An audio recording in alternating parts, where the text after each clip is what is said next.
السلام عليكم ورحمة الله وبركاته. الحمد لله رب العالمين والصلاة والسلام على أشرف الأنبياء والمرسلين وعلى آله وصحبه أجمعين ثم أما بعد. يقول سبحانه وتعالى في كتابه الكريم بعد نقول أعوذ بالله من الشيطان الرجيم هن لباس لكم وأنتم لباس لهن. I have about 15 minutes to address all of you, and this is a very critical subject.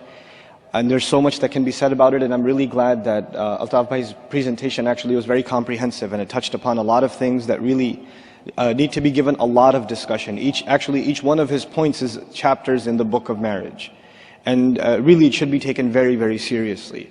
All of those things can be mentioned very easily in a sentence or two, but when it comes to implementing them in our family lives, it's actually a very heavy discussion. And the few minutes I have with you, I have to be selective in what I think is pertinent and what I think, inshallah ta'ala, is an amana to share with all of you. I see these conference presentations not just as opportunities for rhetoric and takbeers at the end, but also as opportunities to share food for thought. And I want to pretend for a few moments that I'm just talking to a family that I know, just one of you, just a family that I know, and there's a marriage that's about to happen in your family. You're about to get your daughter married, or you're about to get your son married. And I just want to share some very relevant, I think relevant advice in regards to this matter. Marriage is all about trust from the very beginning. And it's one thing that, unfortunately, I'm noticing more and more in the premarital process is missing. The foundation of two families coming together, if it's not trust and transparency and openness, there's going to be clearly problems after marriage. Marriage has almost become like a very difficult sale. You go to a car dealership and the car salesman presents his best self and the best features of the car, right? And he gets really offended if you ask difficult questions, right? And if you start asking about the transmission problems that have been reported previously or the recalls or anything else, he'll just, I don't know if I want to deal with this. You see what I'm saying? What's happened to us in the marriage discourse is that we actually market ourselves. The boy and the girl, and even the families, they market themselves. So they turn the house into something it's not when they are coming over, when the in-laws are coming over. They turn themselves and their conversations into something that aren't genuine. That's not really a representation of who they are. How many families, I can't even count, and he and she are in the counseling profession, they can tell you. How many families would come and say, we had no idea they were like this. We had no clue who we were dealing with. They were completely different people before.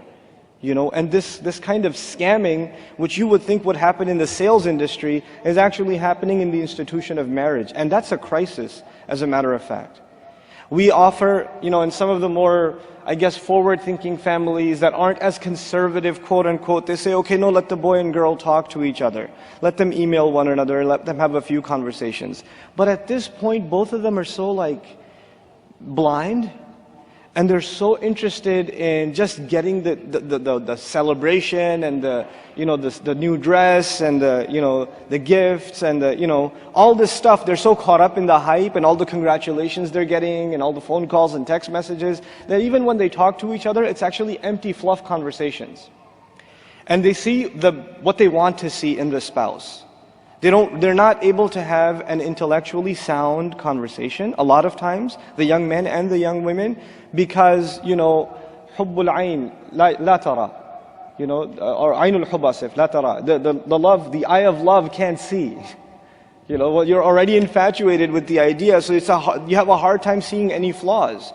And that infection actually lasts a little bit longer even after marriage, for the first couple of weeks.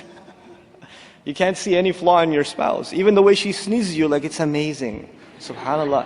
The way the boogers just spread out, it's, Allah really made us for each other.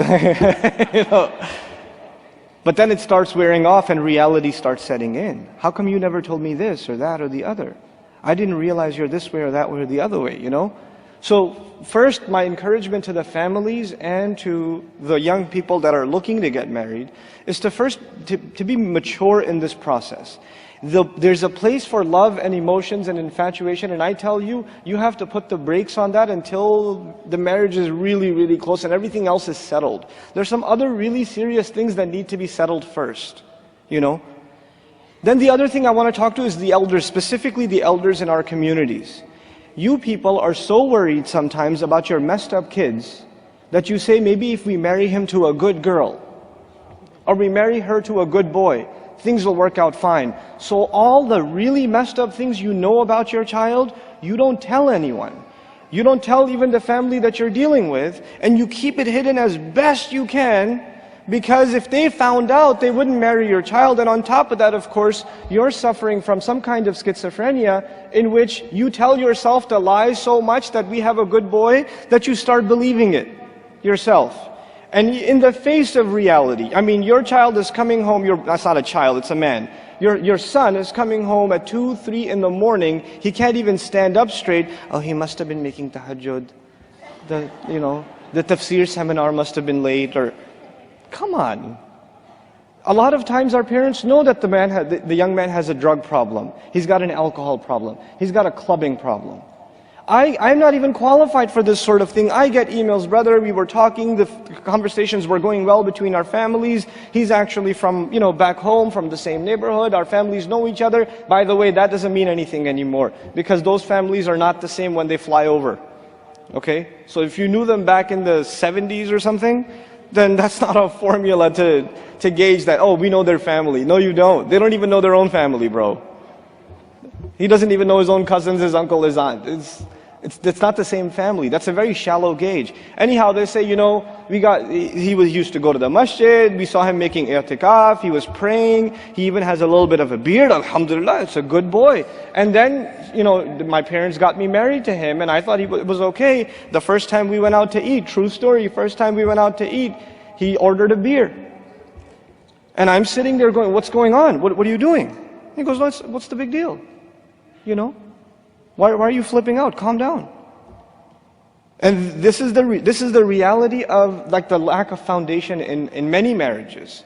And so we shouldn't complain about the divorce rate, because they're sometimes really justifiable.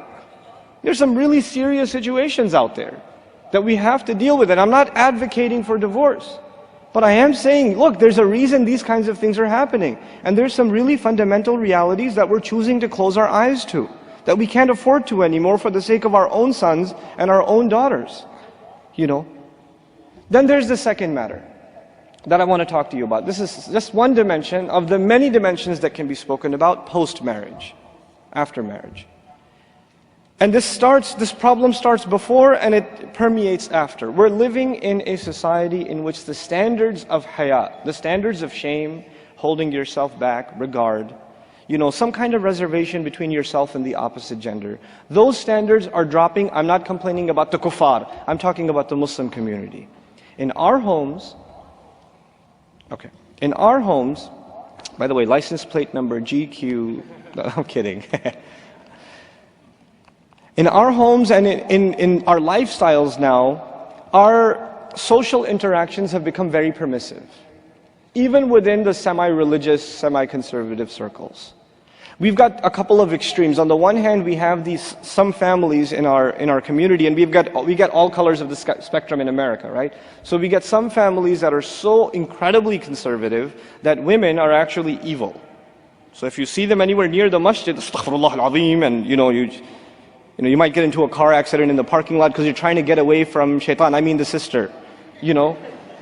There's that extreme, And then there's the other extreme where it's all good in the hood and you're socializing like it's your own brother. It's not your brother.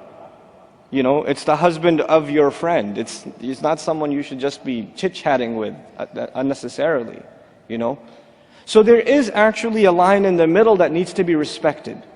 And if we don't respect it, you know what happens? When we have a lot of interaction, of course, social gatherings, things like iftars and dinners and things like that, and we get together with other families and young couples get together and there's a potluck and things like that in these kinds of gatherings. I want you to understand one of the fundamental, central, pivotal surahs in the Quran about marriage is Surah An-Nur.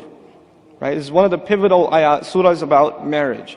And in this surah, it seems at first glance, it deals with too many varied topics. Like, it starts with people who violate the sanctity of marriage, the zani. It starts with them, the fornicator, the adulterer, right? It talks also deals with the scandal that was started about the marriage of the Prophet sallallahu alaihi wasallam. Also subject matter to, the accusation made against Aisha radiallahu anha. also a matter dealing with marriage.